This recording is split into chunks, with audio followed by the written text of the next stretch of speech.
So ang tanong niya kung pwede daw ba mag-freeze ng dough. Actually, pwedeng-pwede. Nung nag-work ako sa barko, since we're feeding 7,000 people, hindi lang kami nag-freeze ng dough. Nag-freeze din kami ng mga baked products or yung mga luto na. Kailangan mo lang gumamit ng mga bread improvers. Actually, may mga nabibili sa market na specific for the frozen products and frozen dough. Hindi ko lang pwedeng sabihin yung brand pero meron yun sa market. Even sa hotel na pinagtatrabahuhan ko, ginagawa din namin yon. Yung mga dough is naka-frozen na para pag kailangan namin, ipoproof na lang namin at ibibake para at least freshly baked pa rin yung mga items namin. Ang hindi ko lang mararecommend is yung may mga feeling, especially kung mabilis mapanis. I don't recommend na patagalin mo siya for a week or for 2 days.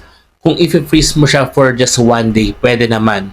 Pero kung patagalin mo siya for 2 days, hindi na siguro. Especially kung nagbi-business ka. Dahil sa business, mahalaga ang food handling. And syempre, kakakibat pa rin yung right formulation ng bread mo, natatagal sa freezer, at syempre yung temperature ng freezer mo, mahalaga yon.